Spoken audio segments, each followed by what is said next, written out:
Hey, Patrick, you ready for us? Yep, ready to go. All right, let's start with Sam McDowell. Go ahead, Sam. Hey, Patrick. Kind of a weird play there with Tyreek on that touchdown in the first quarter. At what point did you realize that he had actually caught that ball, and how'd you find out? I didn't realize until after they showed the replay and we'd already punted. So I told Tyreek in the locker room, I said, man, you're so good at receiver. You don't even know when you catch touchdowns these days. Let's go next to Harold Kuntz. Go ahead, Harold. Patrick, congratulations on the victory.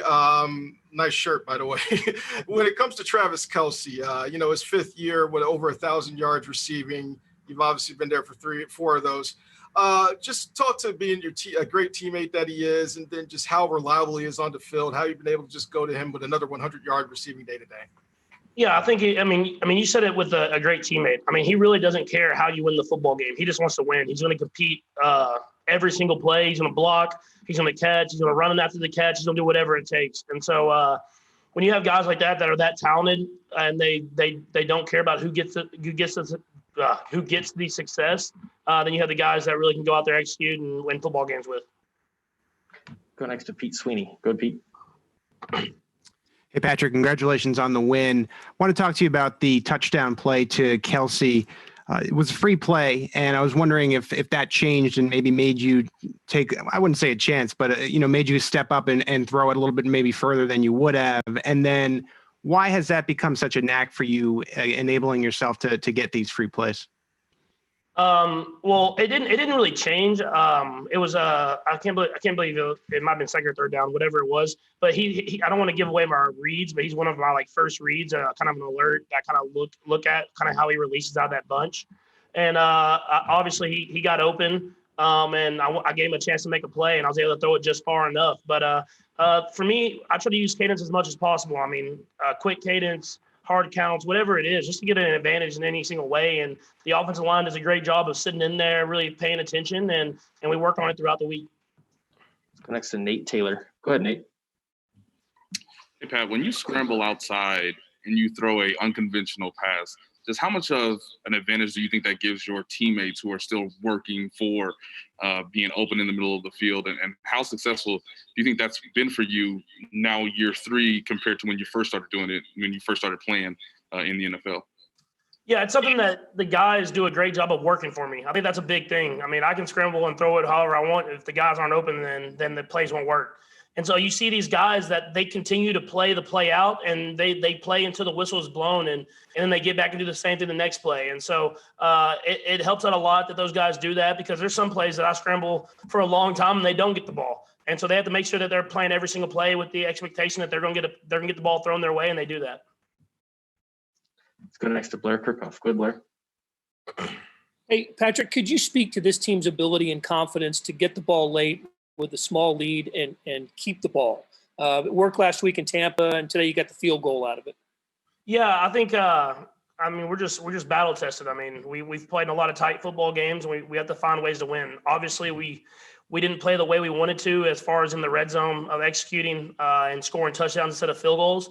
But in this league, you have to find a way to win. Every single team is going to bring their best shot and going to have a chance to beat you.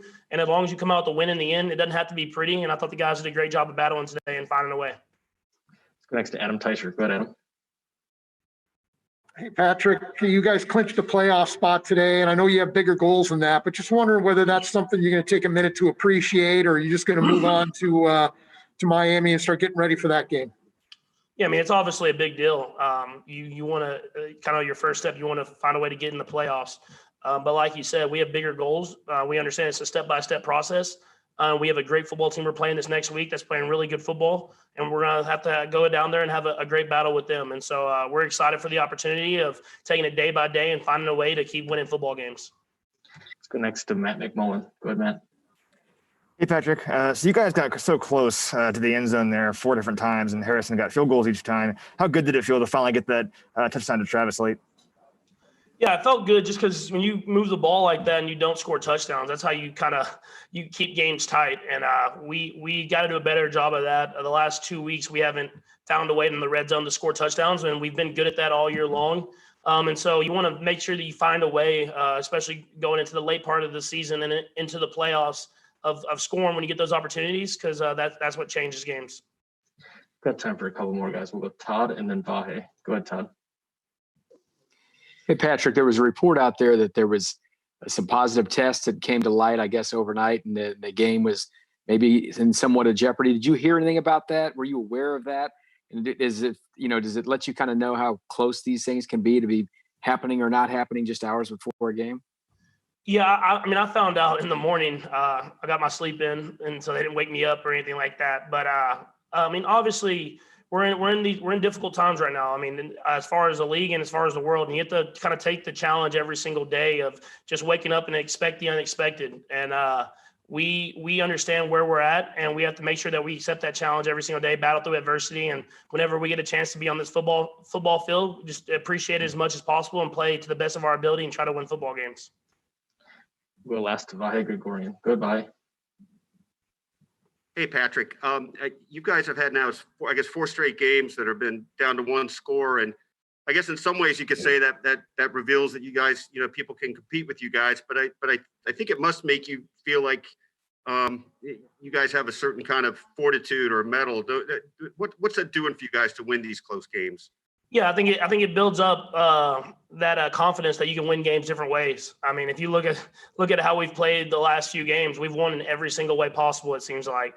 And the defense stepped up today and kept us in the game whenever we were having lulls, and then we found a way to keep battling. And I think that's the biggest thing is in this league, you have to find a way. Not everything's going to be easy. We're not going to be able to throw 70-yard touchdowns to Tyreek every single play. I mean, hopefully just a few of them. But we're going to go out there and battle and find a way to do whatever we can to just have more points than the other team at the end of the game. Patrick, we appreciate the time. Thanks for joining us. Thank you.